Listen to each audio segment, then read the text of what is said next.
สบายดีพ่อแม่พี่น้องเด้อสบายดีพ่อใหญ่เกิ้งสบายดีชาวร้อยสบายดีสบายดีอันได้ยินข่าวว่ามีดราม่านะแม่ดราม่าเรื่องเลยนี่ฮะอันนี้นะเออเพิ่นว่าเฮาอันกับเบาน้องว่ากินเงินโอ้กินเงินแบบไหนอันกินเงินกินเงินในเดี๋ยวนี้อันเขาพิมพ์มานะคอมเมนต์เนาะคอมเมนต์ความคิดแสดงความคิดเห็น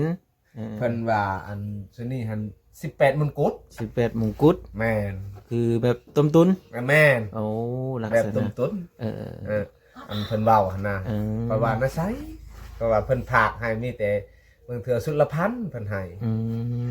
เพิ่นพากให้หั่นนะเพิ่นน่ะพอจะรูนพากให้ก็บ่ได้ให้เพิ่นบ่ได้ปันกันให้เพิ่นมีแต่เฮาเอาวัฒนธรรม FC เฮาเจอความหมายว่าอันพามา1,000แม่นและให้พ่อใหญ่เกิ้ง500ให้เบาหนง500แม่นอ๋อ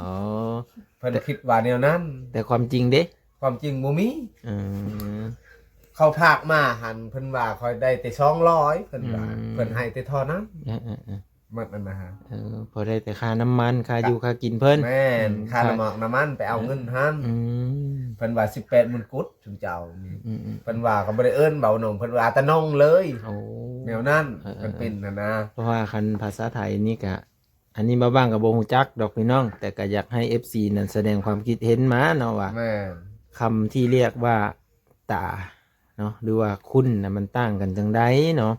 อันนี้ก็อยากฮู้คือกันพ่อพี่น้องเพราะว่าบ้างก็บ่เคยฮู้จักแบบบ่ทันได้ศึกษาเนาะเกี่ยวกับภาษาภาษาอย่างนั้นแหละ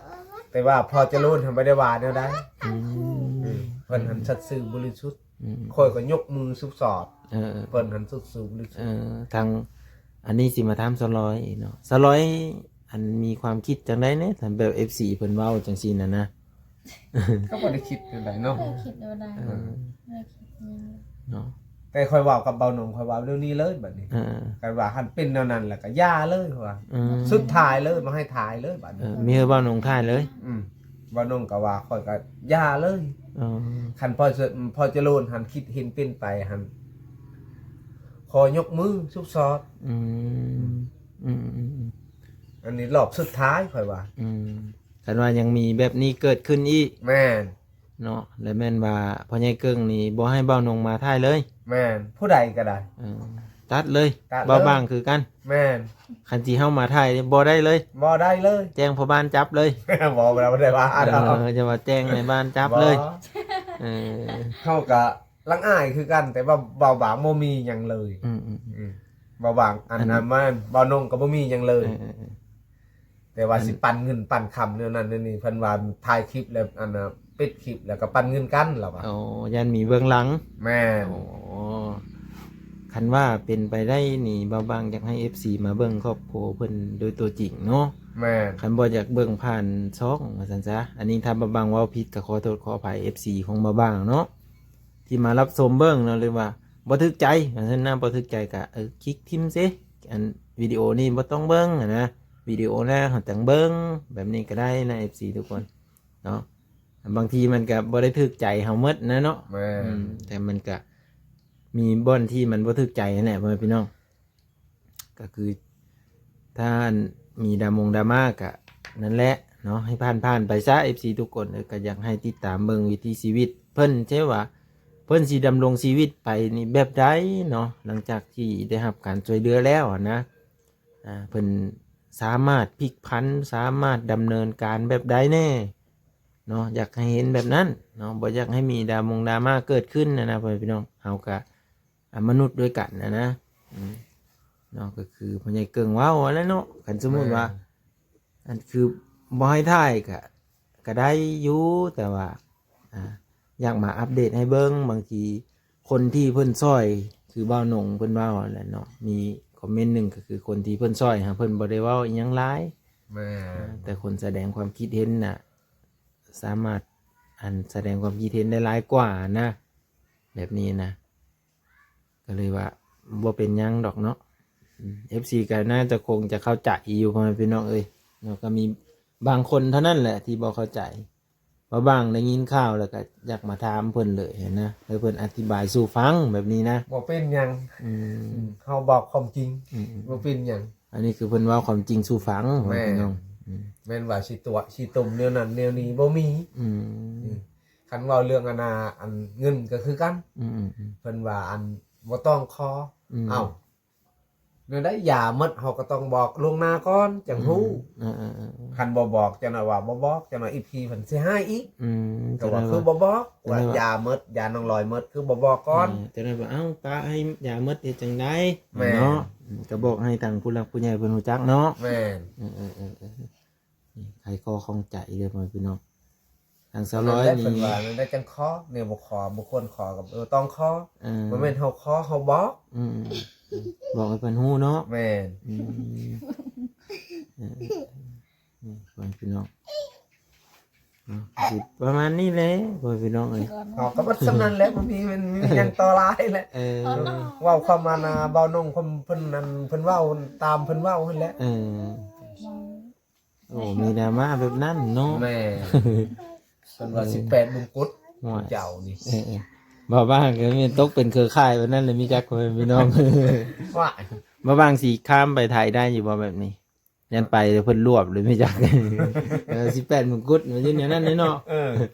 ไปก็บ่กล้าไปถ่ายแล้ว18มงกุฎเนาะ ย่านแหละ ย่านคือกันแหละได้ก็ได้ ตอนนั้นไปพัดพอบ้านเขารวบไปเลย ย่านนั่นแหละพ่อพี่น้องหลังจากที่มีดราม่าแบบนี้แล้วรู้สึกเนี่ยแล้วนอนรับอยู่บ่พอตะ บ่หลับ พ่อนี่พ่อรับ นอนบ่หลับขับบ่ม่วน นอนไม่รับอยู่ไม่เป็นเลย แม่น อุกใจเนาะ ทุกข์ใจ อุกใจที่ว่าเพิ่นแบบแสดงความคิดเห็นแบบนั้นเนาะ แม่น อืม ผู้ลางคนเพิ่นเว้าถึกอยู่ อืม ผู้ลางคนหา แบบว่ามันแหงเกิน เนาะ อ่า 14ผู้ลางคนเพิ่นเว้าถึกอยู่ อืม 14ผู้ลางคนเพิ่นเว้าหันเบิ่งเทื่อ แบบ ว่า ว่า 18มงกุฎลูก เนาะ แม่น โอ้ถือว่านัก18มงกุฎนี่ แม่น ก็เกิดตามแบบคนลาวเขาก็คือแบบต้มตุนเนาะ แม่น คันว่าต้มตุนนี่ก็ถือว่าตำรวจสามารถมีใบหยังไปยื่นแล้วก็จับได้เลยนะ แม่น คันว่าเพิ่นเห็นกับหน้ากับตานะพี่น้องมีหลักฐานนะ แม่น แต่ว่าอันนี้ FC ก็ไม่มีหลักฐานแต่ว่าสามารถเดาอันนั้นเนาะเบิ่งใช้แบบเดาเอา เดาเอาซื่อ แต่มันก็มีความเข้าใจผิดกันบ่หรือว่าจังไดนี่แหละเนาะ ๆแม่น ที่ตัวไปพี่น้องเอ้ยก็ จนบ่น้องจนว่าป้าตัวนั้นก็สร้างเป็นเนาะเฮานี่โอ้ย จะเศร้ามัน มาแต่เช้า พามาเลย พามาเลยเราจะไปหัดกลางคืนพุ่น อยากมาให้แก้ไขข่าวให้ แม่น อยากมาให้อธิบายความจริง แม่นอธิบายให้อันน่ะ14อันน่ะทุกๆคนฮู้ เนาะอันนี้นั่นพอให้พี่น้องบางทีหันเบาบางมานำเพิ่นเนาะมานำเพิ่นก็ไม่แม่นดอกเบาบางปกป้องครอบครัวนี้หรือว่าเบาบางปกป้องเบาหนุ่งอันนี้คือความจริงเนาะเบาบางมาเมื่อนั้นก็คือเห็นเนาะอยู่ในซองก็อยู่ในซอง อยู่ในซอง400 ปิดคลิปกับพากันไปถ่ายคลิปต่างอื่น แม่น อันนี้แม่นว่าสิมาเอาพญาเกิ้งเอาเงินมาคนละครึ่งอ๋อเบาบางบ่เคยว่า นั้น ตั้งแต่เริ่มเบาบ้างน่ะ เห็น ตั้งแต่พ่อใหญ่เกิ้งอยู่เหินหลังน้อยๆพุ่นแหละพ่อแม่พี่น้องเอ้ยเนาะมีแม่นว่าแต่เดี๋ยวนี้เด้ว่าเริ่มแรกอะบ่บางได้เข้ามากับพ่อใหญ่เกิ้งก็บ่ได้มีอิหยังเนาะพ่อใหญ่เกิ้งเนาะ โดย แล้วก็จนมีคนมาช่วยเหลืออิหยังต่างๆบ่บางก็ได้เข้ามา คือกันพ่อแม่พี่น้องได้เข้ามาถ่ายคลิปบางทีก็บ่ได้ถ่ายอันนี้ก็ได้เนาะก็ได้เห็นแบบหลายๆคนเข้ามากับเพิ่นบ่ได้เฮ็ดแบบนั้นได้เนาะแล้วก็มากับเบ้าหนูก็มาคือกันเพิ่นก็บ่ได้เฮ็ดแบบนั้นคือกันแต่ว่า FC ก็เฮาเจอพิษก็ผ่านไปซะพ่อแม่พี่น้องเอ้ยเนาะคันบ่มักก็บ่ฮู้จักเนี่ยสิว่าแหละ บ่ว่างก็ได้แต่ถ่ายทอดลงไปนี่แล้วเนาะว่าอยากให้เห็นชีวิตของแต่เพิ่นนี่ชีวิตหลานน้อยครอบครัวนางร้อยครอบครัวพ่อใหญ่เกิ้งนี่ แต่พอเจริญเพิ่นบ่ได้ว่าได้ อืม เพิ่นฮักเพิ่นแพงอยู่ อืม คนก็ยกมือซึกซอบค่อยว่า นี่เด้อพ่อแม่พี่น้องเอ้ยประมาณนี้เด้อนี่อันนี้เกิ้งเพิ่นก็ห้อยนอนไม่รับแล้วป่ะ แม่น ทางสาวร้อยก็นอนไม่รับคือกันนี่คิดอุกคิดอั้งและตัวนี้ก็เอ้า บ่าวนงก็นอนบ่หลับ อนุก็นอนไม่รับ อยากไปกลางคืน เราก็อยากไปหากลางคืนเราให้แจงไวๆแจงไวๆแล้วว่า เออ จนเราจดปึ้มจดไว้จนเราเปิด เพิ่นอย่าลืมเนาะ อย่าลืมหั่นนะ แต่นั่นเพราะว่าเว้าผิดอีก แม่น เออ เอ้ามาเด้อควันเอ้ยมาอยู่เนื้ออยู่โตบ้านนี้มาอยู่เนื้ออยู่โตนางร้อยมาอยู่เนื้ออยู่โตพญายเกิ้งควันนี้ไปนำ FC บ่ FC ว่าควันตกควันอ่อนย้อนย่อก็กลับมาซิ พ่อก็บ่จักหลายชื่อเว้าเขาก็ตึกหลุดออกแล้วได้จังไปคิดแนวนั้น แม่นเลยเขาก็ได้ยินดราม่าแบบนั้นแล้วเขากับพามาหาเธอเจ้าเลยแหล้วเขาก็ แม่ เนาะก็จะถามเรื่องนี้นี่แหละว่าเป็นไป พ่อ สาเห ก็ ตุ บ่ได้ อะไร ว่าบ่ได้ติเรื่องมาหันหายมา อืม แต่บ่ได้ติแต่รอบนี้หันถ่ายเทื่อเดียวหันยังเป็นคือเก่าหันเศร้า เขายังมีความคิดเห็น แม่ แสดงความคิดเห็นเนาะ แม่นบ่หนงคือกันข้อยก็บอกเลยบ่หนงเขาว่าค่อยอันบ่หนงข้อยเพิ่นว่าค่อยก็ถ่ายอันรอบสุดท้ายเลยนี่เพิ่นว่า เนาะ คันพอเจริญก็จำเป็นคือกันแหละเพิ่นว่า อืม คันพอเจริญบอกให้ไปถ่ายก็จำเป็นคือเก่าเพิ่นว่า เอากับเป็นเพิ่นแล้วดอก FC เพิ่นมีมักกะยาเพิ่นเบาหนงเฮามาก็คือเพิ่นทายคือเก่ามาแล้วเพิ่นได้เห็นหลายๆคนก็จะเห็นวิถีชีวิตแต่เจ้าหั่นแหละเนาะครอบครัวแต่เจ้าว่าเป็นเรื่องการดำรงชีวิตนะแบบนั้นแหละพ่อแม่พี่น้องเอ้ยเอ้าบ่เป็นหยังพ่อแม่พี่น้องเนาะบ่ว่างก็มาให้เพิ่นเว้าความจริงสู่ฟังเนาะระหว่างครอบครัวสองผัวเมียเนาะระหว่างครอบครัวนางร้อยนี้เนาะกับเบานงที่มีดราม่ากันแบบนั้นนะพ่อแม่พี่น้องก็ขอให้ผ่านไปซะเนาะสิ่งที่บ่ดีก็ขอให้ผ่านไปซะพี่เอ้ยนี่เอามาเบิ่งตัวจริงเพิ่นนี่แหละครอบครัวเพิ่นนี่เนาะบางคนก็ว่าหลายๆอย่างอะไรเนาะแต่ว่าบ้างครับบ่สามารถเบ้าออกบาได้นะ FC ทุกคนเนาะยันแบบผิดมกผิดใจแน่เนาะหลายๆอย่างแต่ว่าบ้างก็ถ่ายทอดชีวิตคือเก่ามาแล้วเฮามาหาเบิ่งคือเก่าคือว่า FC บางคนว่าบ่อยากเบิ่งครอบครัวนี้ก็ถ้าเบิ่งครอบครัวอื่นคือบ่บางเว้าอะไรเนาะพญาเกิงเนาะ โดย มันก็มีผู้ฮักผู้สั่งแต่เธอมีเยอะเบิ่งครอบครัวเพิ่นนี่คือบ่บางมามื้อนี้บ่อยากเบิ่งแล้วแล้วก็เลื่อนไปมื้อหน้าไปแล้วจะเบิ่งครอบครัวอื่น แล้วแต่เขาก็ไม่ได้ว่าใด แต่ว่าบ้างหันอยากให้ได้เห็นนี่แล้วนี่เห็นบ่การเฮ็ดอยู่เฮ็ดกิน